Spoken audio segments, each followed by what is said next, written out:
Hello. হ্যাঁ, বলুন। হ্যাঁ, নমস্কার। এডুকেশনাল ক্রিয়েটিভিটি চ্যানেল থেকে বলছিলাম। হ্যাঁ, আমি Debprasad Haldar, convener, unity forum, respondent number 2, supreme কোর্টে যে ডিএ মামলা চলছে। হ্যাঁ, হ্যাঁ, হ্যাঁ। হ্যাঁ, বলুন। হ্যাঁ, যাই হোক আজ আপনাদের দেখছিলাম মিটিং এ উপস্থিত হতে। ইন্দু মালহোত্রার যে কমিটি রয়েছে সেই কমিটির নিশ্চয়ই মিটিং এ আপনারা উপস্থিত ছিলেন। তো হ্যাঁ, সেখানে কি কি উঠে এলো যদি একটু বিস্তারিত জানাতেন। বিস্তারিত বলতে যে যিনি কমিটির মধ্যে উপস্থিত ছিলেন, হ্যাঁ, হ্যাঁ। তো তিনি একজন ডেপুটি ক্যাগের লোক, নামটা আমার এই মুহূর্তে মনে নেই, দেখে বলতে হবে।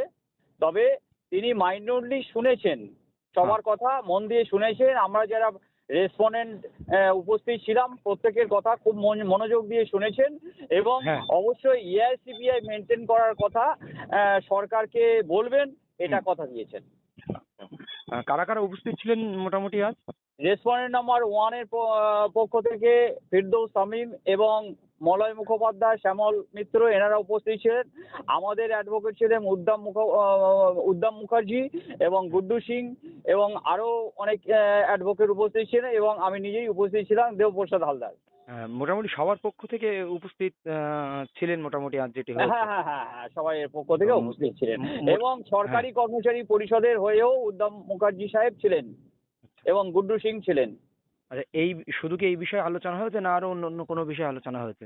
অন্য বিষয় বলতে অ্যাকচুয়ালি হিসেব, ক্যালকুলেশন অফ এরিয়ার ডিয়ারনেস অ্যালাউন্স হুম। অ্যান্ড হচ্ছে শিডিউল অফ পেমেন্ট। ঠিক আছে, হ্যাঁ। ক্যালকুলেশনটা ঠিক মতো হয়নি, হ্যাঁ, হ্যাঁ। এইটাই বলা। বেস ইয়ার ঠিক মতো ধরেনি, হ্যাঁ। এটাই বলা। এবং এটা যাতে মানতে বাধ্য হয়, সেই হ্যাঁ। জন্যে কমিটির যিনি ছিলেন হ্যাঁ। এখানে উপস্থিত, তার কাছে আমরা প্রত্যেকেই অনুরোধ আবেদন জানিয়েছি। আচ্ছা, আচ্ছা, ওখানে তো মানে শিক্ষক শিক্ষিকাদের বা গ্রান্ট ইন এইড হুম। বেতনভোগী যারা রয়েছেন হ্যাঁ। তাদের বিষয় কি উঠে এলো কিছু? না, তাদের বিষয়টা কিছুই ওঠেনি, ওটা সুপ্রিম কোর্টে তুলতে হবে। আচ্ছা। Any other grievance will be raised before the Supreme Court. Yes, yes. তো মোটামুটি কতক্ষণের মিটিং হলো আজ? মিটিং প্রায় 1 ঘন্টার বেশি, 1.5 ঘন্টা বলা যায়। এখন কত বাজে? এখন আপনার 7:52। আপনার সঙ্গে কথা 7:52, বলছি মানে যখন। 1.5 ঘন্টা উপর মিটিং হয়েছে, এবং প্রত্যেককে দীর্ঘক্ষণ বলার সুযোগ দিয়েছেন কমিটি মেম্বার। আচ্ছা, এখানে কি ক্যাগের পক্ষ থেকেই উপস্থিত ছিলেন না হ্যাঁ, অর্থ অনলি দপ্তর ফর থেকে কেউ ক্যাগের পক্ষ উপস্থিত থেকে ছিলেন? একজন উপস্থিত ছিলেন। অর্থ দপ্তর থেকে কেউ ছিলেন না? না, না, অন্য কোনো অর্থ দপ্তর বা চিফ সেক্রেটারির পক্ষ থেকে কেউ ছিলেন না, বা বা কমিটির পক্ষ থেকেও কেউ ছিলেন না? ওই তো কমিটির মানে একজন ক্যাগ, ছিল। ও ক্যাগের হ্যাঁ, পক্ষ ক্যাগ, থেকে। অনলি ক্যাগ, আচ্ছা, তাহলে মোটামুটি অনলি এই ক্যাগ। এই বিষয় উঠে এসেছে। হ্যাঁ, আর তিনি জানিয়েছেন যে পুরো বিষয়টা, হ্যাঁ, নোট ডাউন করে কমিটির কাছে দেয়া হবে, এবং যাতে এআইসিপিআই মানতে বাধ্য হয় সে কথা তিনি জানাবেন। আর 6ই এপ্রিল তো ওই 6ই মে 6ই আবার এপ্রিল, হ্যাঁ, 6ই মে 6ই মে, 6ই আবার মে তো মামলা নেক্সট। সুপ্রিম কোর্টে রয়েছে। হ্যাঁ, তার আগেও একটা মিটিং হতে পারে। হ্যাঁ, সেই হ্যাঁ। জন্য আমি দিল্লিতে থেকে যাচ্ছি এই কদিন। হ্যাঁ, এই হচ্ছে ব্যাপারটা। আচ্ছা, আচ্ছা, বুঝতে পেরেছি। তাহলে হুম, আজকে যে মিটিংটা হওয়ার কথা ছিল 27 তারিখ হুম। সেই মিটিংটায় আপনারা অংশগ্রহণ করেছিলেন? অবশ্যই ফিজিক্যালি অংশগ্রহণ করেছি, যেহেতু ফিজিক্যালি আমন্ত্রণ জানিয়েছিল অংশগ্রহণ করার জন্য, সেই জন্য আমরা ফিজিক্যালি ছিলাম। আপনারা তো আবেদন করেছিলেন?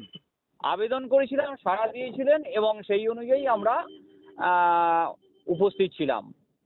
বেশ, অনেক ধন্যবাদ সময় দেওয়ার জন্য হ্যাঁ, আপনাকে। হ্যাঁ, হ্যাঁ, বলুন। আরেকটা বিষয় হচ্ছে যে আমরা আশা করি আমাদের আবেদনের সাড়া দিয়ে এই কমিটি সরকারকে বাধ্য করবে প্রাপ্য দিন থেকে এআইসিপিআই অনুযায়ী দিয়ে যাওয়া। বেশ, বেশ, বেশ, দারুণ সংবাদ দিলেন আপনি। হ্যাঁ, হ্যাঁ, আজকের সকলের আমরা মিটিংয়ে খুব খুশি যে প্রত্যেকের কথা শুনেছেন, এবং বিশেষ করে আমাদের ইউনিটি ফোরামের পক্ষ থেকে উদ্দাম মুখার্জি মহাশয়রা, গুড্ডু সিং মহাশয়রা সুন্দরভাবে উপস্থাপন করেছেন। বা এবার বলুন আপনি কর্মচারীদের উদ্দেশ্যে কি বলছেন? কর্মচারীরা দেখুন, কর্মচারীদের বলবো যে আপনারা একটু সহযোগিতার হাত বাড়িয়ে দিন। দীর্ঘদিন ধরে আপনারা দেখছেন যে ইউনিটি ফোরাম কর্মচারীদের হয়ে কিভাবে খাটছে। নতুন করে আমরা অবশ্যই, কিছু অবশ্যই। বলতে চাই না, অর্থ ছাড়া কিছু হয় না। হ্যাঁ, উকিল বাবুদের ফিজ মেটাতে হয়, সেটা আমার উপর চাপ পড়ছে, অর্থ তো নেই। আমি এটা তো বারে বারে বলেছি যে আপনারা আরো ডিএ পেতে, হ্যাঁ, আরো ধরুন হাফ দিয়েছে, হাফের থেকে বেশি যদি আমাদের পেতে হয় তাহলে তো 500,000 টাকা করে দিলে কি গায়ে লাগে? অবশ্যই অবশ্যই দিতে হবে হ্যাঁ, সেটা। সেইটা যেন প্রত্যেকে দেয় এইটা। আর আমরা আমাদের তরফ থেকে যা যা চেষ্টা করার সুপ্রিম কোর্টে এবং বিপত্তি মনিটরিং কমিটি সবাইয়ের কাছে, হ্যাঁ, উপস্থিত হয়ে সবকিছু আমরা প্রেয়ার জানিয়েছি। অনেক ধন্যবাদ সময় দেওয়ার জন্য। ধন্যবাদ সকলকে, ধন্যবাদ সকল স্তরের কর্মচারীদের ধন্যবাদ। ওকে, নমস্কার। নমস্কার।